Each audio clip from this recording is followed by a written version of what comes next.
Welcome to Rebuild, Revive and Thrive, where we're going to dance your way through back and hip discomfort. I'm Lisa McLean and I'm the founder of rebuildprogram.com.au. We're going to talk all things pain and inflammation. Better yet, we're going to decrease the frustration, we're going to increase the confidence, and we're going to just make getting older fun and enjoyable. So make sure that you like, follow, subscribe, and stay tuned weekly to kick the pain to the curb. Welcome back to another episode where we're going to be talking myofascial releasing versus stretching and why you should be putting stretching on a shelf and focusing on releasing through your fascia. But you might be saying, what is the fascia release? What is it?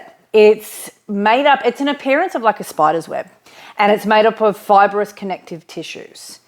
Its job role is to support the muscles, our organs, our nerves, and our bones, and it's to protect these structures and ensure that they slide and they move freely.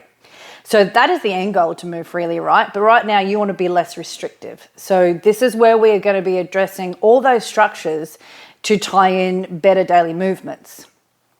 Its job role is not only to support, but you've got to remember it's actually highly sensitive because it's got a rich supply of nerves in it, which is why it produces so much pain.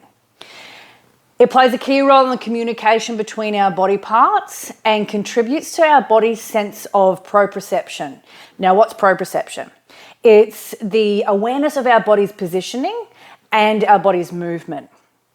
You've got to remember that the myofascial releasing is therapeutic because it focuses not only on the tension but the tightness of the fascia, the connective tissues around it, and the muscles and organs.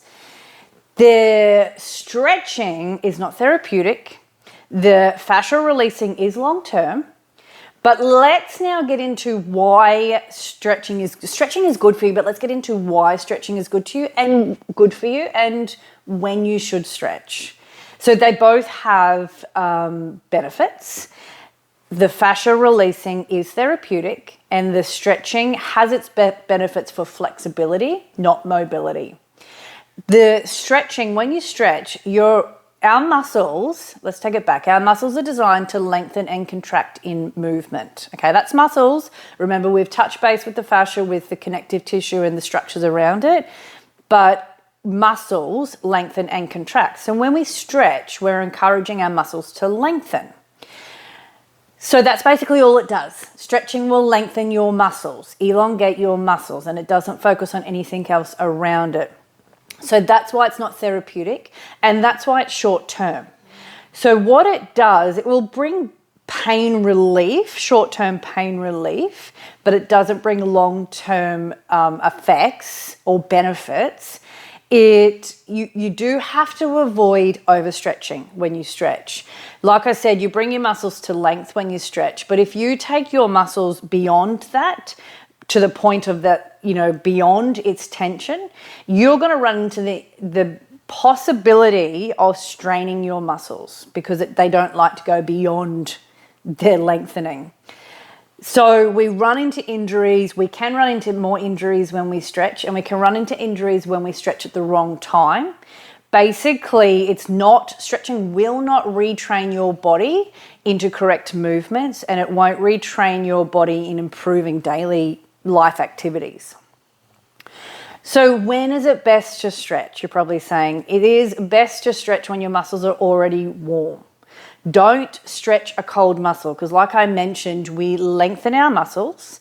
So if you're going to go and try and lengthen a cold muscle, you will run into injury now. So when you're warm is when the best time to stretch. And stretching consists of static stretching or dynamic stretching. I recommend dynamic stretching every time, which is based on particular movements. Static stretching, it's just lengthening a muscle.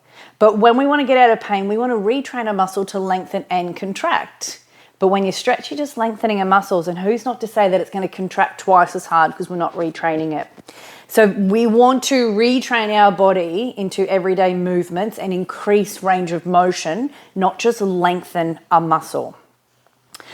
And it promotes relaxation stretching. That's pretty much. It gives you relief and it promotes relaxation. It makes you feel a little bit better, but not with the long-term benefits. So you could do some stretching, and I recommend dynamic stretching, gentle dynamic stretching, possibly before bed to promote relaxation and promote a better sleep.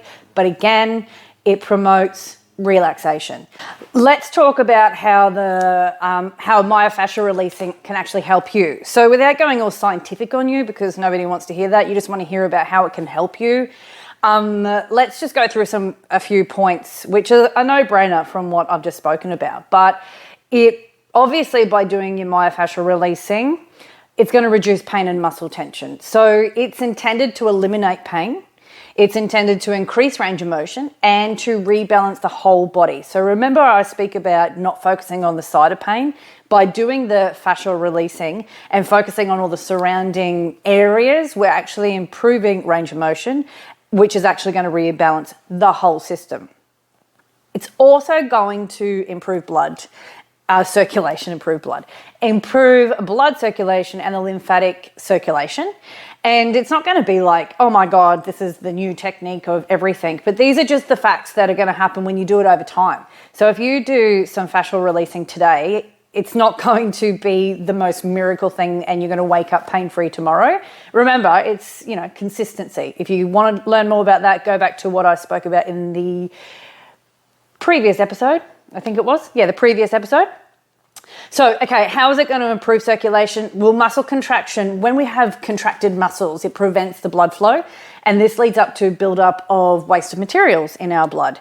So by doing the fascial releasing, this is going to enhance circulation. It's going to help removal of toxins and bring back nourishing elements like oxygen to the muscles, which is going to help in recovery and reducing pain. Like I said, the fascial releasing over time has super benefits, not just overnight. So don't think that Lisa said go do fascial releasing and wake up tomorrow and think, geez, Lisa, it didn't work. Well, got to do it over time, all right? But these are the long-term effects.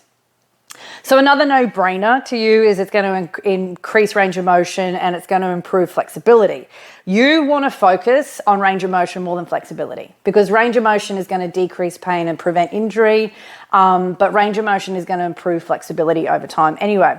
So because the fascia focuses on the muscles and the surrounding tissue, when we focus on these things, it's going to become more elastic and more flexible. So increased flexibility is going to reduce stiffness, it's going to reduce restrictions, and it's going to reduce pain. And it's also going to improve range of motion over time and overall function of the muscles and joints and connective tissue. It's going to, this is a big one, I reckon. So this is probably a big one that I teach with my clients, is muscle compensation. So muscle compensation is built up over time. Could be an injury, could be that your posture's been incorrect, and it's just biomechanics, baby. That's what it is. We go deep into the pain cycle and one muscle becomes overactive and the other muscle becomes underactive. Don't mistake this for weak and strong. It's definitely not. It's deep in the pain system. So when we are in muscle compensation, you start relying on myofascial releasing. It tends to actually get to the root cause of pain, which then prevents further injury, further compensation. And like I said, it rebalances the body because we're addressing, surrounding muscles and organs and bones. So therefore, we're going to be reducing injury. Tie in everything that I've spoken about. We're actually looking at the body functioning correctly. We're looking at rebalancing. We're looking at increasing range of motion and flexibility. Therefore, we're going to be reducing the risk of injury, because what we do this is what I teach my clients, is myofascial releasing. But we get to a point, and this is where I tell my ladies and direct my ladies, we get to a point where the body's functioning better. And then we need to rely on activation to help retrain that fascia to support. Because remember that the fascia's job role is to support too. So now we're doing myofascial releasing. We're now doing activation exercises at the end to tie that retraining in. So that's going to, again, prevent risk of injuries, like I mentioned, we enhance the proprioception and body awareness. And this is what we need to actually do when we're in the pain cycle. This is something that we lose when we're in the pain cycle, the body's awareness and proprioception of where we are in space. And that means, when we break it down to the body, it's your foot, your knee, your hips, your shoulders, to stay in alignment. And I'm betting that you're listening to this podcast because A, you're in pain, and B, you want to get out of pain, but C, your body's not aware of alignment and you need to correct that alignment. Which brings us to the point of improving postural alignment. Obviously, that's ticking all the boxes. And just remembering that when we start diving into the fascial releasing, and you will feel benefits of it. Like I said, you're not going to feel like magic the next day, but you will start feeling the benefits of it. You're going to create more awareness, and we must then move into the activation at the end, because remember, the fascia's role is to support, and that's part of the retraining the body. So I'm sure by now you're thinking, geez, Lise, why the bloody hell have I been stretching for so long? And why have I been recommended stretching for so long? Well, that I can't answer, but I'm hoping that you're gathering more information and awareness about yourself to why swap to stretching, pop stretching on a shelf like I mentioned, and let's get into the fascial releasing. Again, if you have no idea where to start, go to my website, which I said, rebuildprogram.com.au. Go to apply now, and then let me get your exercises to you. Let me go through particular fascial releasing that I find are super effective.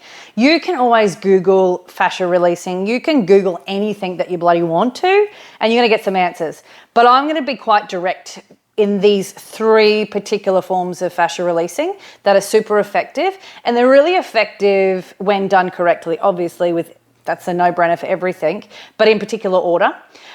The first one I'm going to go through is active releasing, and this is to do with the resistance band. I like particular resistance bands, and these are the ones that I show my clients.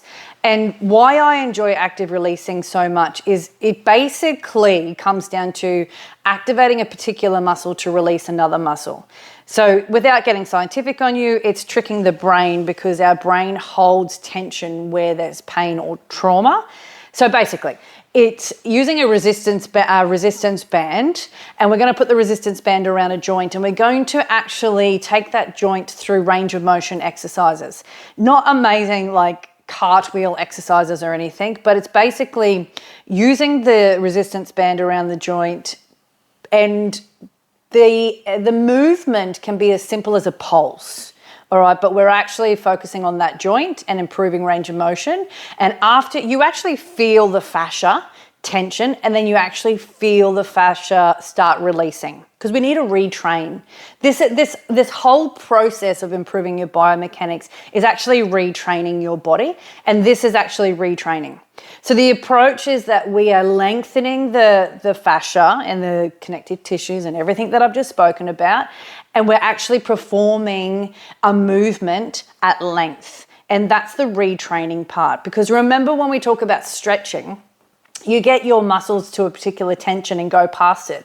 You're going to put your muscle in strain, and you're going to now injure yourself, but it's not the same with the fascia. That's not to say that if you're trying to release your hamstring and you're trying to get your leg over your head, hey, people, we are not 15 anymore. You might be able to do that when you're 15, or you might be able to do it if you're a gymnast, but I can't bloody do it, I know that much. But if you're trying to release your hamstring and you're trying to get your leg over your head, well, you're going to run into an injury. So still, you can actually take, what I'm trying to say is you can take your fascia to a more of length in a muscle. And then this is probably a better release to do, a form of release to do when you're at the beginning of the journey, or if you are in chronic pain and you just want a gentle approach, but it is super effective in moving freely. You will feel the benefits straight afterwards. Does it last all day? It depends on how much pain you're in and how long you've been in pain, but you might want to do a particular exercise 2 or 3 times a day. If that's too much, once a day, every day. But like I said, it's a gentle form, very effective. When I say gentle, it doesn't mean it's just for people at level 1. I still enjoy doing active releasing after I go for a run, or if I've done a heavy session at the gym. I actually find it quite soothing and relaxing, and it's just super relaxing. Anyway, that's me. Another form that you guys might have is a massage gun or a foam roller. This is fascial releasing because it's targeting your surrounding connective tissues. This is also targeted at specific restrictions and side where you can use a side of pain, but it's also based on warming up a muscle. So I encourage my clients to use a foam roller to warm up their muscles before they do a particular workout. So if they're going to the gym or whatever your workout is, foam rolling your muscles is a really, really good way of warming a muscle up because it's actually putting friction through the fascia and the muscle, and it puts it at length. Again, putting pressure at a particular area, you're going to find the restrictive or the pain points. You might find the trigger points from actually rolling and using the friction of the foam roller, or the trigger pointing or the vibration from the massage gun. And again, you're going to end up feeling more freer. You'll feel the benefits of it straight away. Just different form to use for different muscles and at a different time, I suppose. The other form that I find really effective is trigger point therapy. You can use a ball, right? So you choose the pressure that you like to use. It's not a matter of, hey, you want to be a hero and use a really hard ball, or you don't want to be, or if you use a soft ball, you're weak and mild. Get rid of that. You'll race your rules, grab a ball that actually suits you and do the pressure that suits you. And you're going to find, active releasing is encouraging circulation and communication between muscles. That's the first one I spoke about with the resistance band. The foam rolling relies on heat and friction, foam rolling or massage gun with the vibration, heat and friction to release, do more releasing through the muscle, and the trigger point therapy is more specific in releasing those stressed trigger points inside a muscle. Those stressed trigger points then have a rich supply of nerves, and they're the one that actually refers pain. So if you are, down to the nitty-gritties of doing specific trigger points, then you will actually feel a referred pain, and this is going to hurt. Like, I know you're in pain and you don't want to hear me say it's going to hurt, but I'm not going to lie. I'm going to be super upfront and honest. If you're going to go and sit on a tennis ball, let's say that you're just using a tennis ball, you're going to sit on it or you're going to put the pressure up against the wall, you're going to find the restrictions and you're going to find that tender trigger point, and it may refer pain, but that's the mothership. We got to get rid of it. You put the pressure on. It depends on your race, your rules, what pressure you want to do. But they're the three that I recommend, highly recommend, super duper effective, and they're the reasons that I would do it. Again, if you want more specific directions, head over to my website. You can message me on Facebook. You can email me. There's so many forms of communication that you can get me. I'm here to help. I can send you free exercises. I just need to make sure I'm sending the right ones. So when can you use these techniques? Basically any pain. As you can see, as you have heard, and you're more aware now of the difference, fascial releasing is more powerful. Headaches, shoulder pain, neck pain, pain through your shoulder blades is a really good one. Oh my God, I've got a great technique if you've got pain through your shoulder blades. And I'm telling you now, those shoulder blades hold so many trigger points. And I'm sure that if you are listening to this and you are one of my clients, you are nodding your head going, yes, they do. But we need to get rid of them, because they will actually encourage headaches and they will actually affect your pelvis. Anyway, that's for another podcast. Hip restrictions, lower back pain, groin pain, knee pain, calf tension, foot and ankle restrictions, or aches and pains all over the body. What you've got to remember is that you won't break your body because you're applying the correct pressure for you. So if you've got a foam roller out, roll around with a foam roller. You're not going to break your body, but we'll get deeper into that on other episodes, or go into my website, rebuildprogram.com.au, go to apply now and let's have a chat. But that's our episode for today. If you love this episode, once again, do me a favor, go ahead and share it on your socials, whether it's Instagram or Facebook. Make sure you tag me in it. Let's spread the good word of getting out of pain and becoming more aware of your body. With that, I'm going to leave you. Make it your mission to be more aware of yourself and in turn, be a better you.